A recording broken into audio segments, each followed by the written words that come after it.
Gaafilee uummanni Oromoo naannoo Hararii jiraatu gaafachaa jiranii fi akkasumas rakkoon uummata Oromoo Hararii jiraatutti dhibee ta'e maali?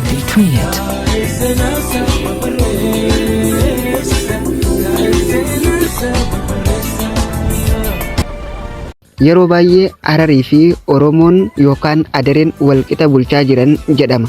Garuu kuni soba adiidha. Gaaffii tokkoffaan walqixxummaa aangoo Oromoo fi adaree ilaalchisee akka seeraa fi heera naannoo Hararitti Oromoo fi adareen walqixxummaan naannoo bulchuu qabuu jedhamee kaameera. Haa ta'u malee aangoonni murteessoon akka pirezidaantii naannoo, pirezidaantii mana murtii, abbaa alangaa, biiroo faayinaasii, biiroo misooma magaalaa, biiroo aadaa fi turizimii akkasumas komishinii poolisii yeroo hunda saba adaree irraa filatamaa jiru. Kanaaf Oromoon maaliif pirezidaantii hin taane? Akkasumas pirezidaantii mana murtii hoo maaliif hin taane? Aangoleen murteessaan kana keessa hirmaannaan walqixaa maaliif hin argamne? Kuni seeraa fi heera naannichaa fi akkaataa sirna dimokiraasii biyyattii akkamitti hiikama?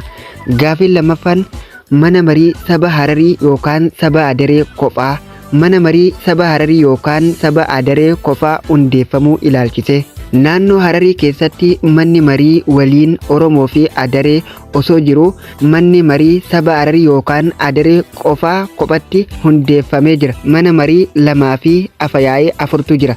Kanarratti naannoon saboota lamaan ijaaramte keessatti manni marii saba tokkoo qofaa hundeessuun seera federaalaa fi kan naannoo waliin akkamitti wal sima?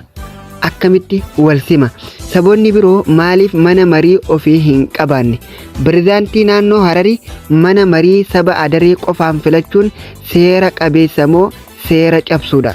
Naannichatti uummanni Oromoodhaa baay'ina parsantaa 90 ol ta'e osoo jiru mana marii waliin sana keessatti maaliif kursii xiqqaa argata? Gaaffii sadaffaa filannoo adda saba Hararii naannolee Oromiyaa keessatti gaggeeffamu ilaalchisee. Sabni Hararii godina Harargee Bahaa fi Lixaa keessa jiraata. Garuu filannoo isaanii akka naannoo Hararii jalatti adda baafamee gaggeeffamaa jira. Kanaaf sabni tokko naannoo biraa keessa jiraatee filannoo adda naannoo biratti gaggeessuun seera federaalaa jalatti akkamitti hiikama? Saba Hararii naannolee Oromiyaa keessa jiraatan akkuma saboota biroo achumatti filannoo waliin akkuma saboota biroo maaliif gadi hin geessine? Erga sabni Hararii naannolee biroo keessatti deemanii filannoo saba isaanii addatti gaggeeffachuu danda'e, sabni Oromoo hoo kan Hararii, Dirree Dhawaa, Finfinnee, Walloo, Bishaangul Gumuz, Jijjigaa fi kan kana fakkaatan keessa jiran maaliif caffee Oromiyaa hin dorgomne?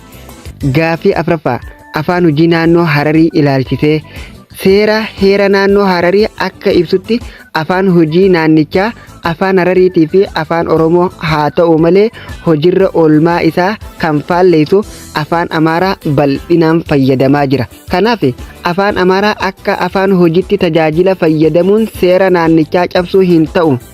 Maaliif beeksisni mootummaa taappellaa biirootaa fi beeksisni magaalaa afaan Oromoo hin barreeffamne?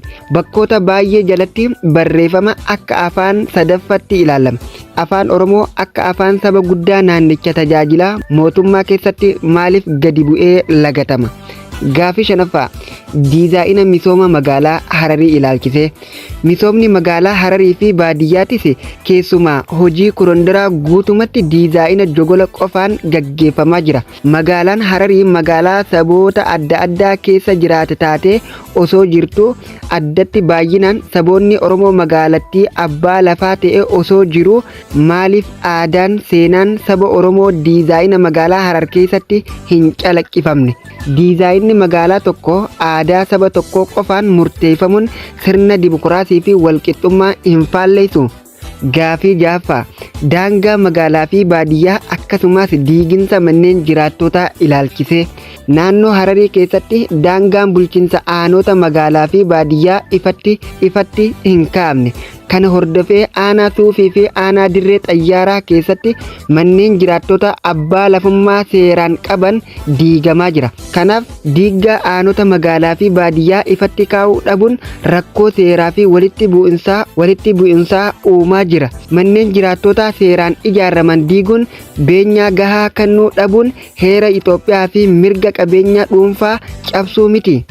Xumura gaafilee uummata Oromoo Harar jiraatan irraa kenname kanaaf addatti rakkoo guddaa kan irra gaggeessaa jiru mana marii saba Adaree qofaa kan jedhame kun hanga diigamuu fala argatuun rakkoo uummata Oromoo tokkollee furmaata hin argatu.